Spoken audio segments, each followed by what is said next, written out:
All right, so I was editing this week's video log back here. I was like so bored editing it. I'm like, this is not fun, interesting, or anything. And so instead of just cutting down this process I did, I'm like, I just need to talk about it and cover what I learned during this process. So even though I've spent a lot of the past month working on GameCube updates, and I'm kind of GameCubed out, and then just spent a very compressed amount of time working on the controllers episode that just came out. They ended up being 55 minutes between the two of us.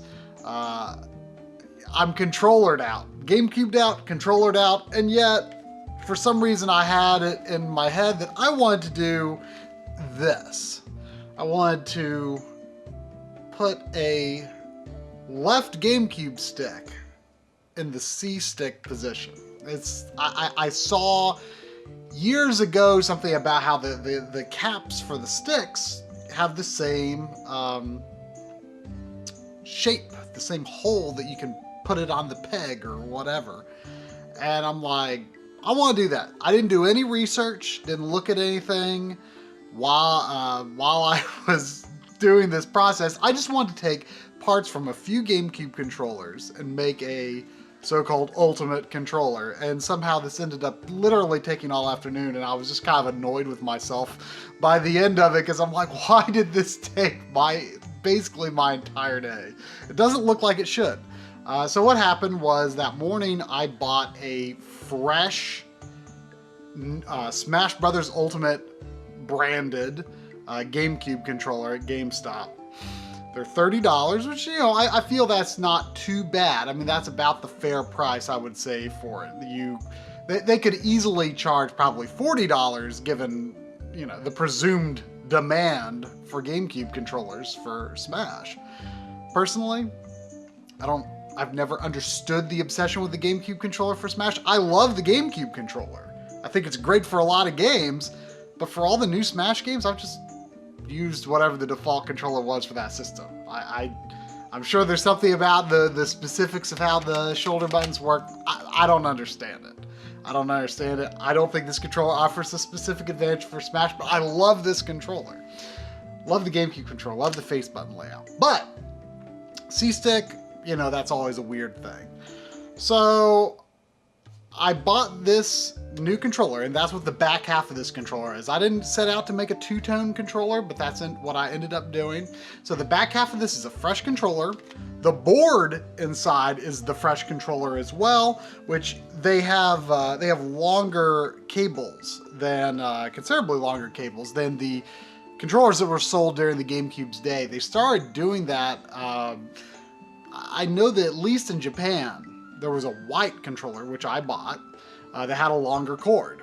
And it was great having a fresh GameCube controller, and I got another during the Smash Wii U days just to have another fresh one. And then I bought another one to do this with. So I took the back of the new one, the board from the new one, the clean buttons, I didn't have to clean any buttons or anything from the new one, and of course the left stick from the new one.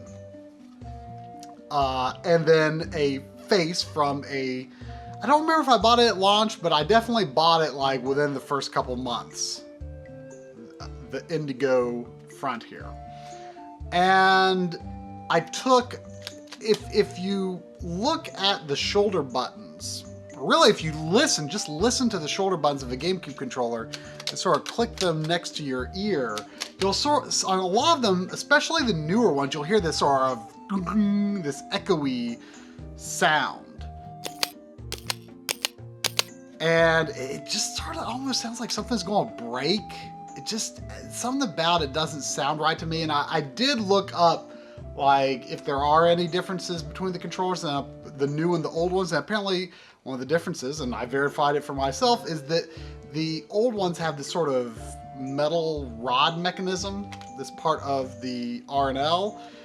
And the ones they've been selling since, I guess, the Wii days don't have that metal rod, and some people apparently don't like the feel of it. The difference I noticed was, it's just that I don't know, that click wasn't right to me. So I thought that my second Wavebird, my silver Wavebird, had the best sounding and feeling R&L triggers. So I took the mechanism out, even though the new shoulder buttons don't have that metal rod.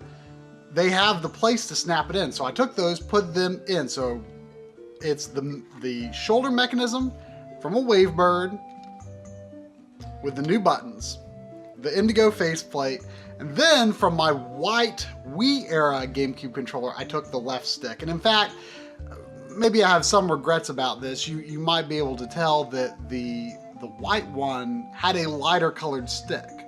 And so the colors are a little mismatched, but I wanted to keep the Smash Wii U one is like my best condition total stock GameCube controller. I thought, you know, it is the most recent one other than this. So yeah, they're a little different coloring. But then I ran into this huge problem, which was there's this ridge on the inside of the plastic of the front half of the shell inside the C-stick area. And you wouldn't even know it just to look at a glance, but the C-stick and the left stick have slightly different diameters. And that ridge on the inside of the C-stick area was causing the ball part of the stick to rub against the body of the shell of the controller. So I'm like, oh great. Well, I was hoping this would be a totally non-reversible mod, or totally reversible mod, non-destructive. And I was going to have to do some sanding or something. So I grabbed some sandpaper. I thought maybe it won't take too much effort. It was taking way too much effort. So then I thought, gosh dang it. So I went to Lowe's with the intent of buying a Dremel or a budget rotary tool. And they didn't have really any budget options, just the Dremels, and they were way more money than I wanted to spend, but I was like, oh, I should probably have a Dremel. But then I noticed that they sell just like bits, just like grinder bits, like for $3. And I thought, okay, it'll take a little extra time, but I could just use some elbow grease with this grinder bit. It'll be a lot easier to use than sandpaper. I don't need to buy an actual Dremel. So I spend $3 on this grinder stone and, you know, go through about 3 phases of grinding down this ridge until it finally got to the point where I don't think I feel the stick rubbing against the body, the shell anymore. So I did it. I completed it. You know, the buttons all feel good and clicky and everything is nice and fresh. It's almost kind of like the feel of a modern controller where, you know, how the back sides sort of have a bit of texture to them. And since this is a fresh back shell, you know, it kind of almost creates that feeling. Of course, I'm sure it'll wear down a bit. So I played a little Time Splitters 2 with it. And I don't know. There is a small amount of regret, I guess, because once I started playing Time Splitters 2, I realized that even if you've got these matched GameCube style sticks, you know, to really make it feel like a dual stick shooter, it's still not quite the same as playing it on a PS2, which when I did the Perfect Dark Zero episode, I was playing on, with the HD loader. I don't have a PS2 copy of the game, and I'd like one. Actually, I kind of want all versions just because I'm really fascinated with the game all of a sudden. It's an amazing game. But the DualShock with the more sort of free movement within the pivots really had more of that modern shooter blended with GoldenEye feel. Whereas the GameCube controller, you know, I used to really like how it almost forces you into the, you know, the up, down, left, right, and diagonals, the 8 directions. I mean, you can move it in between, but as you move it around, you can like feel it sort of locking into those directions because it's almost like a movement assist of some kind. And of course, the C-stick is that way too. They feel identical with the way I've got it set up here, but it's like, oh, it doesn't feel like the DualShock did for Time Splitters. But at the same time, this is probably going to make shooters in general on the system more inviting. It might also be good for using that RAFnet GameCube adapter. I think I've got it. Do I shove it right here? Yeah, I shoved it right here. The RAFnet GameCube adapter, you know, for maybe I'll play Doom 64 that way, Quake 64, stuff like that, Turok. You know, you can remap the controls with that pretty nicely, so that might be an interesting thing to try. This is going to be good, but now I just kind of really want to get the PS2 version of Time Splitters because it just feels so good with the DualShock. But one other small problem I've been noticing with this is that the cap of the stick, how it kind of mushrooms out or whatever, like does rub against the plastic in the C-stick area, just in places. That's probably going to wear the stick down a little bit, maybe. That doesn't happen with the left stick normally because it's got this sort of volcano dome that it's erupting from. But it was hopefully I'm glad I did this. I've got plenty of stock GameCube controllers, if not, but I think it will be, time will tell how well I appreciate this. But anyway, Coury decided to do something a bit different, not at all game related. He's got this frame that he's got a bunch of pieces of paper in that I noticed when I've been over at his house, but I've never thought very deeply about it at all, and he sort of goes through and shows us what that's all about. All right, I am just gonna wing it this week. I'm gonna make it up as I go. My son is having surgery tomorrow. He's having his tonsils removed, so I haven't had a lot of time to kind of prep this week's video log. So I'm just gonna, an idea that I had in the shower, and I'm just gonna go ahead and go with it.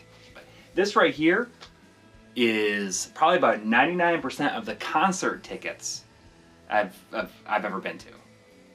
The concerts I've ever been to. So no game talk this week, I think. So I think I kind of might go through a couple of my ticket stubs. You know, I think it might be fun. I mean, I gotta be honest, like a lot of people probably have no interest in what kind of music I listen to or what I enjoy. I think I need to make it clear, first off, that I am, in fact, gonna be 40 next month. So maybe some people would think that, oh man, he's like some of these musicians he listens to, he's totally listening to like dad rock. And suddenly, like, I guess that is what I enjoy, is like been pigeonholed as. I don't think it's a bad thing. I mean, I don't really care, I guess, that much. I just hear that term thrown around a lot with some of my favorite bands and such. So, I don't know. I'll let you decide for yourself. So let's take a look, shall we? So, I guess probably the most important to me is this ticket stub right here. Let's see if I can get that right in there. So let me focus that up. There we go. This was the second concert I ever went to. The first concert I went to was when I was in 4th grade. The summer before I went into 4th grade, I went to see Belinda Carlisle, you know, of the Go-Go's, you know, the Heaven is a Place on Earth singer. But so I didn't go to any concerts until I was going into 11th grade. I graduated high school in 1997. So I was going into 11th grade, and I got this ticket to see REM. And I liked them a lot. REM's Out of Time was the first CD that I bought. Actually, my brother got it for me for Christmas when I got my Sega CD. And then I went to the show, and I mean, I may have said it on a live stream before, but this concert was a pivotal moment in my life. And it may be, I believe that it changed me. I know it sounds crazy.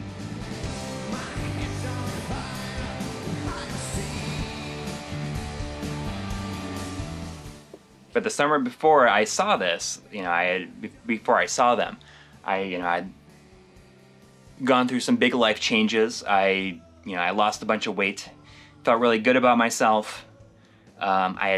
I kissed a girl for the first time, and I went to the show and I knew almost every song, and it was a pivotal moment in my life. Radiohead opened for them on this tour. When I saw them, the Bends had just come out.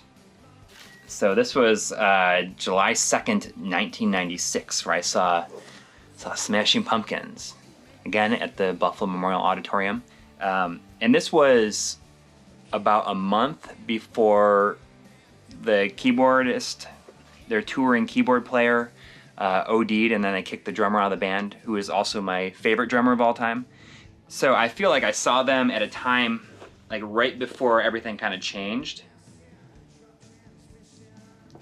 It's a great show. It's a great show. That is on the Melancholy and the Infinite Sadness tour.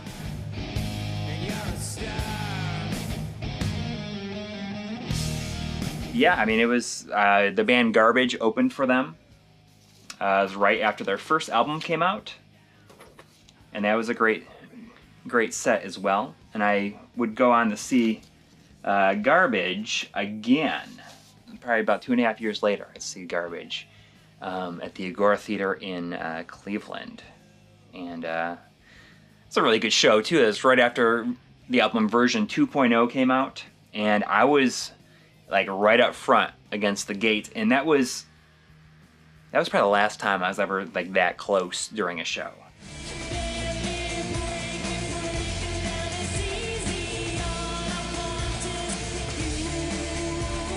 Not that it was a bad experience, but I had been up close at the gate for like many shows before, like such as this one here, from 2002, where I saw the Mighty Mighty Boss Tones.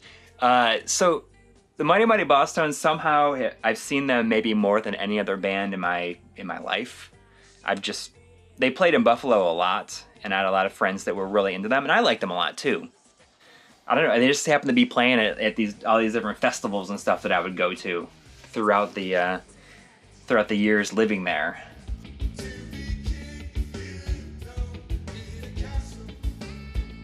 This is the first time I saw Sigur Rós, an Icelandic band who, especially their second, third, and fourth albums are incredible, and you should check them out if you're not familiar with them.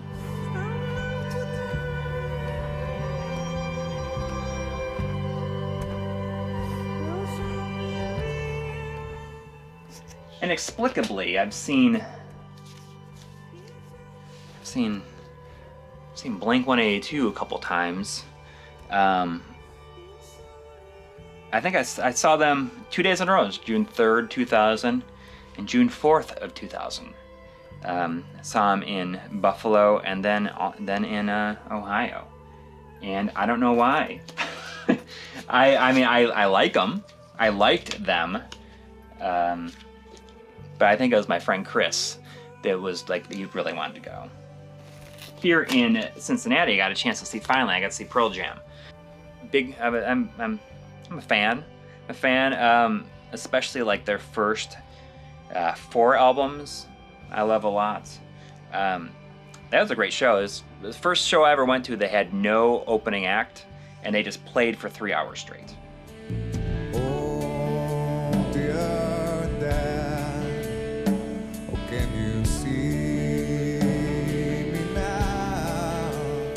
And another that was on my bucket list I got to see since moving here was Elton John. I saw him the same night I got my PVM 20L5. But yep, so these were 2 big ones that were on my list since I moved here. And the third one that I went to since I have lived here was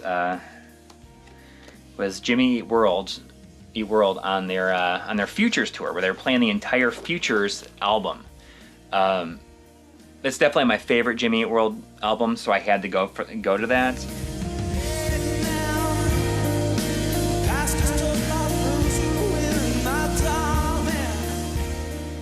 A couple of Nico Case tickets. Nico Case is, I guess a good way to describe her is she's kind of like an alt country, an amazing voice. She is a member of the band the New Pornographers. She's the real deal. Has a great voice. It's like I saw her for the first time with Joanna Newsom at the McCarran Park Pool, which is in Williamsburg, Brooklyn. And there was a time, I guess it was, when was this, from 2006. It was a pool, and they were raising money to redo the pool so that it would be open to the public. So they had these shows, a whole bunch of shows there over the course of 3 summers. But a show, and just like, every Sunday they would have an event where it's just music all day.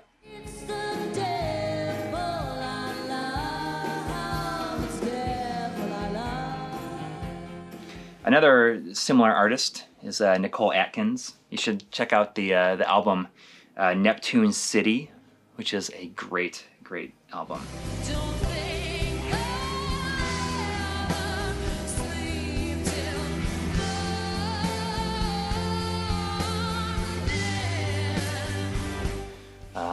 This is for Green Day. This is like before American Idiot and all that stuff. I think it was.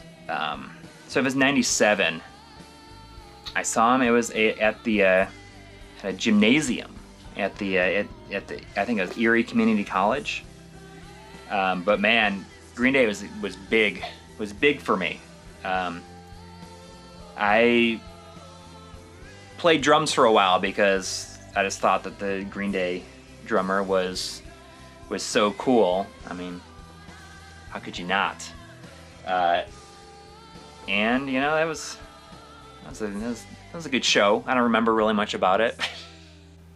First one I got to see there is this band right here, Legend of Zelda. This is 2012. I got to see the Symphony of the Goddess. That was pretty cool. I also got to see Final Fantasy Distant Worlds when I was there, which was pretty cool. They did not play the Opera House song.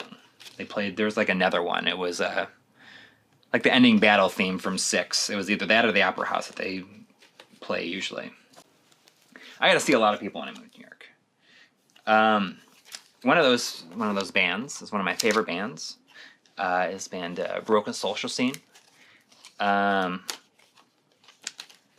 Really good show. Is outside.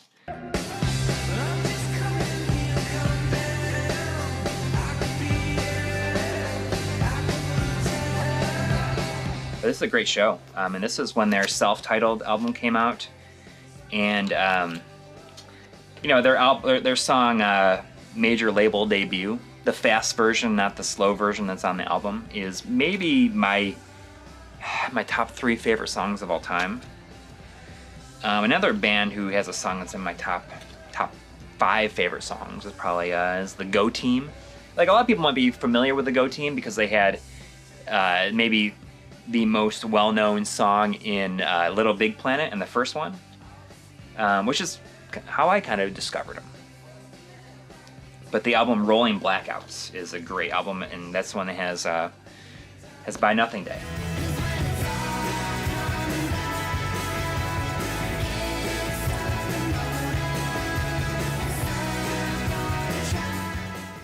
I got a chance to see the Mates of State a couple of times.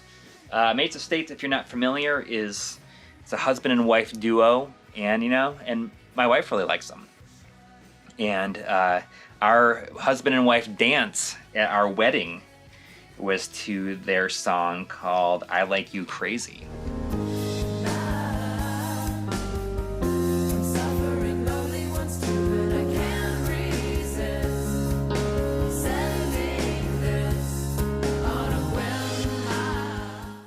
And another band that I like, Metric, A lot of people probably know Metric because of their song Black Sheep from Scott Pilgrim versus the World. Here's this one. So this is a Buffalo, and this is from June 3rd. This is, I don't know if you can see it. That's the Black Crowes and Oasis. My girlfriend at the time, her favorite band was Oasis. So we went to see Oasis. I was not a big fan. I mean, like, What's the Story, Morning Glory? Great album from my teenage years. But I was like, I'm not a huge fan. But I went because of her. I went to Warped Tour in 2000. I think I went a bunch of times. I think Warped Tour is over, isn't it? Saw Metallica in 1997 on I think it was the Reload tour. There's Zebrahead. I'm not sure how many people might know Zebrahead because they had a song in one of the Tony Hawk games.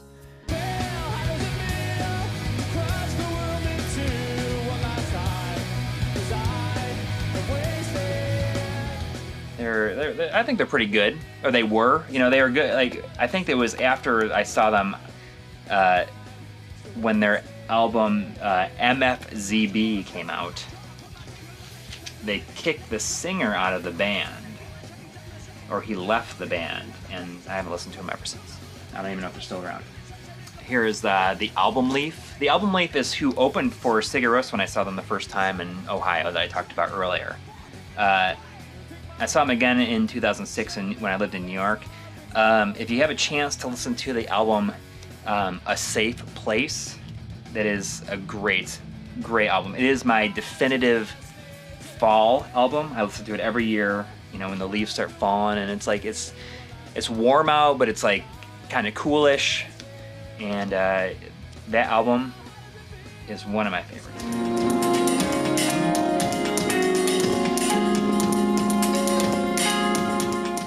Like in 2015, I saw Best Coast in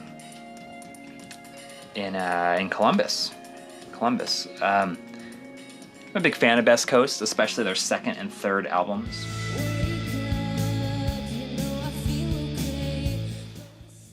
Here's saw Our Lady Peace a couple of times.